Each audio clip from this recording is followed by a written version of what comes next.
Humakbang palapit sa amin yung lalaki. "Mabuti, lumabas ka. Lalapaan na kami ng mga aswang dito." Salubong ni Nanay Krising sa lalaki. Hindi ito kumibo. Tinanaw lang nito ang umiiyak na sanggol na karga ni Nanay Krising.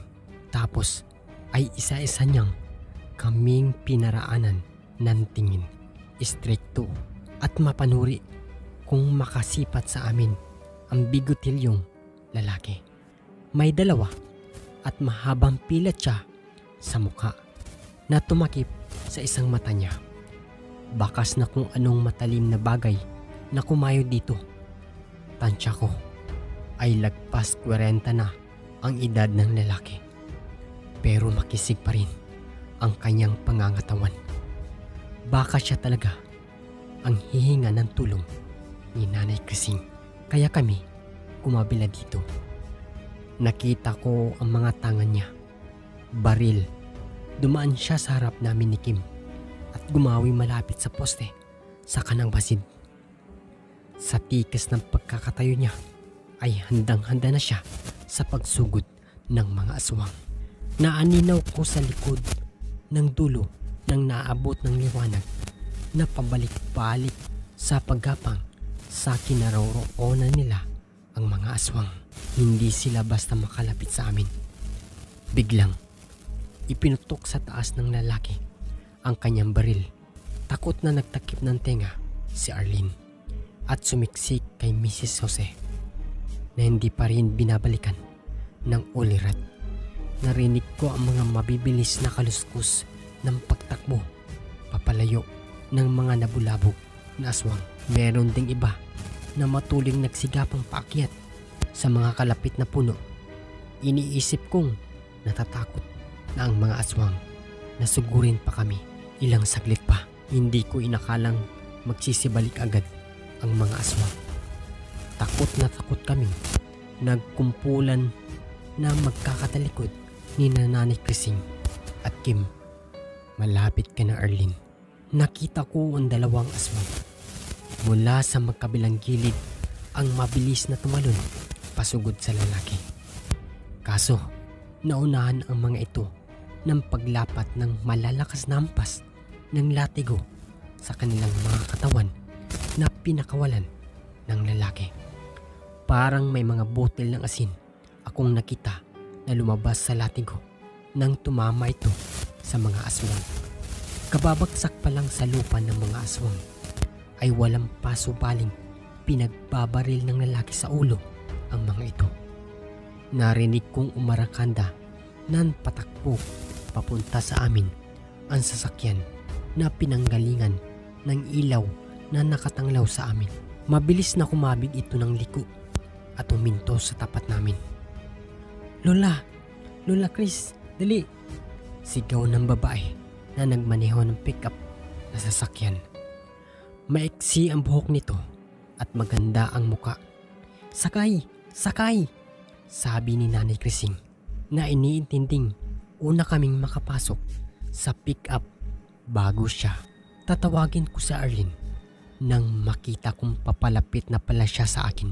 Buhat-buhat na nung lalaki si Mrs. Jose. Nakapasok na kami ni Kim, Arlene at Nanay Krising sa sasakyan nang nag-aalalang sigaw ni Nanay Krising.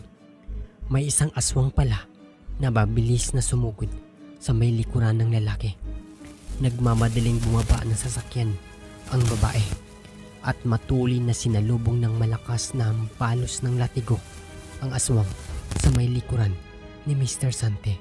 Umatungal at ika-ikang gumapang papalayo ang aswang. Nakakabilib ang tapang na pinakita ng babae. Astig siyang kumilos kahit balingkinita ng katawan. Tila wala siyang takot na makipaglaban sa aswang gaya ni Mr. Sante. Sa tabi ko inupo si Mr. Sante at si Mrs. Jose. Tapos sumampa siya sa likod ng pick-up. Mabilis na pinaandar ng babae ang sasakyan diretso sa garahe ng bahay. Pagbaba ay pumasok agad kami sa teres. Nakita ko ang mga supot ng asin sa lapag. Napapaligiran ng harang Nabakal ang buong teres. Kaya napanatag ang loob ko na hindi na kami mapapasok ng mga aswang. Tumanaw ako sa labas pero parang nawala ang mga aswang na sumugod sa amin. Nabigla na lang kami nang magsulputan at maglundagan sa bakal na harang ang mga aswang. Nakakakilabot ang mga itsura nila, lalo na kapag bumubuka ang bibig. Nag-aambang mananakmal. Tumakot ng asin ang babae mula sa mga supot na sasahig at isinaboy sa mga aswang. Isa-isang naglundagan, palayo ang mga aswang. Dali-dali kaming pumasok sa sala. Buhat-buhat si Mr. Sante, si Mrs. Jose, papasok sa kwarto. Kasunod si Nanay Crising, nakarga ang bata. "Nyera, tulungan mo ko," sabi ni Nanay Crising sa babae. Pumasok naman agad sa kwarto si Nyera. Si Arlene, nag-alalang sinundan ang nanay niya. Kinalapit ako ni Kim. Itinuro niya sa akin ang mga bote sa ibabaw ng istante. Kumukulo ang mga laman na parang tubig. Katulad ng laman nito, yung nakita kong nasa bote na hawak ni Nanay Crising. "Magpahinga na kayo. Hindi tayo kayang pasukin ng mga aswang dito." Napatingin ako kay Mr. Sante. Nakampante ang loob ko sa sinabi niya. Maging ang mga bintana ay may harang na bakal. Pero kapag naririnig ko ang mga kalusko sa dingding at naglalagad sa bubungan, ay hindi ko maiwasang mabahala. Nagkatinginan sila Nanay Crising. Maging si Kim ay hindi natagalan tingnan ang piklat sa likod ni Mrs. Jose. Nakaupo at nakasandal ako sa may sopa sa sala at pinipilit makatulog. Si Kim nasa kabilang dulo ng sofa, nakatulog ng nakatalongko. Si Arlene ay nasa kwarto at sinamahan ang nanay niya. Nasa kabilang kwarto si Nanay Crising at Nyera. Si Mr. Sante, nakasandal siya sa silya at tulog na rin. Halos maubos niya ang alak sa bote. May larawan ng isang magandang babae sa dingding malapit sa pwesto ni Mr. Sante. Baka siya ang nanay ni Nyera. Napansin ko ulit ang bote. Bakit hindi tumigil ang pagkulo ng laman nito? Sumagi na naman ang isip ko. Ang mga kalmot sa likod ni Mrs. Jose. Hindi ko lubos maisip kung ano ba talaga ang nangyari sa kanya. Halos matakpan ng mga pilat ang buong likod niya. May mga ilang sugat na sariwa pa. Naaawa ako sa kanya. Bakas ng kalmot ng aswang. Lahat pala ng iyon. Pati yung nasa muka at braso niya. Pero paano siya napunta sa lugar ng mga aswang?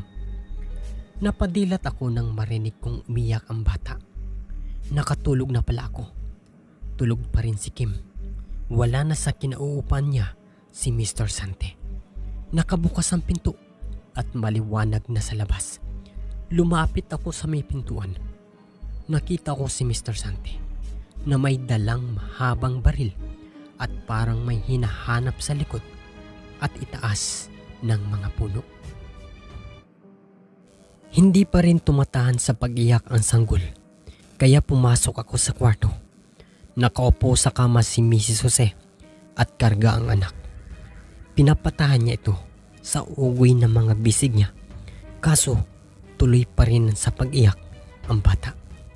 Wala si Arlene sa likod ng kurtina na pinagtataguan niya. Baka sa ilalim ng kama siya natulog. Pumasok sa kwarto si Nanay Crising. Lumapit kay Mrs. Jose at kinuha ang bata. Saka ginuyan-duyan ito sa bisig niya. "Kamusta ang pakiramdam mo?" tanong ni Nanay Crising kay Mrs. Jose. "Maayos na ho ako," sagot ni Mrs. Jose. Tinapik ni Mrs. Jose ang gilid ng higaan. "Arlene, lumabas ka na. Alis na tayo." Hindi lumalabas si Arlene. "Taga saan ka ba, Jose?" tanong ni Nanay Crising. "Tagaligas po ako sa Bagbagan." "Probinsya ng Bagbagan? Paano ka napadpad dito? At bakit ang dami mong kalmot ng aswang sa likod mo?" Tumingin si Mrs. Jose sa amin. Tapos napayuko. Naghihintay kami ni Nanay Crising sa mga susunod na sasabihin niya. Natagalan bago siya sumagot. Hindi na po ako nakababa ng sinasakyan kong jeep ng araw na yun. Marahang tumingin sa akin at kay Nanay Crising si Mrs. Jose. Tila naramdaman ko ang bigat ng kalooban sa kanyang pagsasalita. Sina Arthur at ang iba pang lalaki na kasamahan niya, iginapos nila ako sa upuan ng jeep at pinasakan nila ng basahan ang bibig ko. Matagal na biyahe bago kami nakarating sa Barangay Pula. Diyos ko, sa Sitio Aswang? Mahinang sabi ni Nanay Crising. Kinilabutan ako nang maalala ko na nakita ko yun na nakasulat sa ilalim ng road sign. Galit na galit sa akin si Arthur dahil namatay ang asawa at anak niya. Binababoy ako ni Arthur. Naiiyak ni Mrs. Jose. At si Arlene, siya ang bunga ng mga naunang panghahalay niya sa akin. Akala ko makakalaya na ako nung isilang ko si Arlene. Iniisip ko, siya lang naman ang kailangan nila sa akin. Ilang ulit akong tumakas pero lagi akong naaabutan at nahuhuli ng mga aswang. Ibinuhos ko ang oras ko sa pag-aalaga kay Arlene kahit alam kong aswang siya. Hindi nila alam yung mga sariwang atay ng tao na gusto lang ipakain kay Arlene ay ibabaon ko lang sa lupa. Hanggang sa madiscover iyon ni Arthur at pinagbuntangan niya ng galit niya. Iginapos ako ni Mr. Arthur sa puno. Pinagkakalmot niya ang likod ko. Sa tuwing tatanggi si Arlene kapag pinapakain nila ito ng atay, ay ako ang sinasaktan ni Arthur. Umiiyak na sabi ni Mrs. Jose. Nahabag ang puso ko kay Mrs. Jose sa labis na paghihirap na dinanas niya. Hindi na nakuha pang magtanong ulit ni Nanay Crising nang marinig ang kwento nito. Hinihintay lang namin na humupa ang pag-iyak ni Mrs. Jose nang biglang. Rain, takot na tumawag si Kim. Gulat na nagkatinginan kami ni Nanay Crising. Lumabas agad ako sa kwarto. Sumunod sa akin si Nanay Crising. Nakita ko si Kim. Takot na takot. Nakatutok sa kanya ang mahabang baril na hawak ni Mr. Sante. Nang makita ako ni Mr. Sante, ay sa akin naman niya tinutok ang baril. Sino kayo? Galit na tanong ni Mr. Sante. Hindi ko alam kung paano sasagot. Natatakot ako na baka makalabit niya ang gantilyo. Nyera! Sigaw ni Mr. Sante. Sante, huminahon ka. Kinakabang sabi ni Nanay Crising. Lumabas ng kwarto si Nyera. Mabilis na nilipitan si Mr. Sante nang makitang galit ito at may hawak na baril. Tumingin si Mr. Sante sa mga boteng may kumukulong parang tubig. Nagtaka si Nyera nang makita ang mga bote. Nagmadaling lumapit sa pinto at nilibot ng tanaw ang paligid. Baka nasa likod ng bahay. Naikot ko na ang buong bakuran. Wala akong makita. Hindi nagkakamali ang langis. Malakas ang kutob ko. Nandito sa loob ang aswang. Lumabas ng kwarto si Mrs. Jose at Arlene. Sila naman ang tinutukan ni Mr. Sante ng baril. Natakot si Mrs. Jose kaya agad itinago sa likod niya si Arlene. Sante, ibaba mo yan. Madiin na utos ni Nanay Crising. Ma'am Rain, pumasok muna kayo sa kwarto. Utos ni Nanay Crising. Tapos ay lumapit siya sa mag-iina. Kinuha ni Mrs. Jose ang bata kay Nanay Crising. Sige, pumasok na kayo. Ako na ang bahala. Pakiusap naman na Nanay Crising kay Mrs. Jose. Sinunod namin ang utos ni Nanay Crising. Pagkasara ko pala ng pinto, ay narinig ko na ang galit na boses ni Mr. Sante. Mabilis na kumalas sa pagkakayakap kay Mrs. Jose nang marinig ang pagtatalo ni Nanay Crising. Matuli na nagtago ito sa ilalim. Aswang ang pumatay sa asawa ko, sa anak nyo. Bakit nagsama kayo ng aswang dito sa bahay? Makinig ka muna sa akin. Nauunawaan kita. Pero intindihin din natin siya. Biktima siya ng aswang tulad natin. Madiin na sabi ni Nanay Krising. Hindi ko narinig na sumagot si Mr. Sante, pero nauulinigan kong nagpapaliwanag si Nanay Krising. Hindi nagtagal ay pinuntahan kami ni Nanay Krising. Hinawakan niya ang isang kamay ni Jose at marahang hinihimas ito. Magtiwala ka, tutulungan ka namin. Nangingilid na luha ni Mrs. Jose nang tumingin ito kay Nanay Krising. Nakakawala ng pag-alala ang mga sinabi yun ni Nanay Krising. Naramdaman ko ang katapat ng pagtulong nilang mag-ina. Naramdaman ko ang katapatan ng pagtulong nila sa mag-ina. Bumalik si Nanay Krising sa bahay niya para tingnan ang sitwasyon doon. Sinamahan siya ni Kim at Niera. Nasa labas naman si Mr. Sante at inaayos ang gulong ng sasakyan. Sinilip ko sa kwarto si Mrs. Jose. Mahimbing itong natutulog katabi ang sanggol. Tiyak na nasa ilalim na naman ng higaan si Arlene. Pumasok ako sa banyo. Paglabas ko ay napansin ko agad na nakabukas ang pinto sa kwarto ni na Mrs. Jose. Lumapit ako at sumilip. Tulog pa rin si Mrs. Jose at ang mga bata. Kaya sinara ko na ang pinto. Pumunta ako sa teres.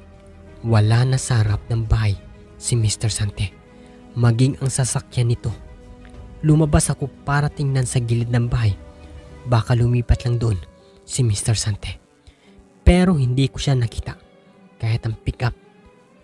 Papasok na ako ng bahay nang hindi ko sinadyang mapatingin sa taas ng isang puno. May lalaking nakaupo sa isang sanga. Nakatalikod siya. Lalapit na sana ako sa may puno nang lumingon sa akin ang lalaki. Dumaloy ang kilabot sa buo kong katawan nang makita ko ang mukha niya. Si Mr. Arthur. Sa takot ko ay napatakbo akong pumasok sa bahay at agad sinara ang pinto. Ginising ko si Mrs. Jose at sinabi kong nakita ko si Mr. Arthur. Nabigla siya sa sinabi ko at bumangon agad. Lumabas siya para tingnan kung nandun nga si Mr. Arthur. Pero wala na ito sa itaas ng puno. Kinakabahan at mabilis na bumalik sa kwarto si Mrs. Jose. Kahit hirap kumilos ay pinilit ni Mrs. Jose na makaluhod para silipin si Arlene sa ilalim ng higaan. Wala si Arlene, nag-aalang sabi ni Mrs. Jose. Tapos nagmadali siyang tumayo at lumabas ng kwarto. Hinalugad namin ang loob ng buong bahay pero hindi namin nakita si Arlene. Parehas na kaming tumawag ng malakas kay Arlene. Kaso walang sumasagot. Napuno na naman ng kaba ang dibdib ko. Napansin kong hindi na kumukulo ang langis sa mga bote. Nakita ko din si Mrs. Jose. Parang mas lalo siyang nag-alala at mabilis na lumabas ng bahay. Pati buong bakuran ay nalibot na namin. Pero wala talaga si Arlene. Halos mahilo na din kami katitangala sa mga sanga ng puno. Nakita kong tumutulo ang luha ni Mrs. Jose habang tinatawag ang anak. Pahina ng pahina ang boses hanggang mapaluhod na lang sa lupa at nag-iiyak habang tinatawag si Arlene.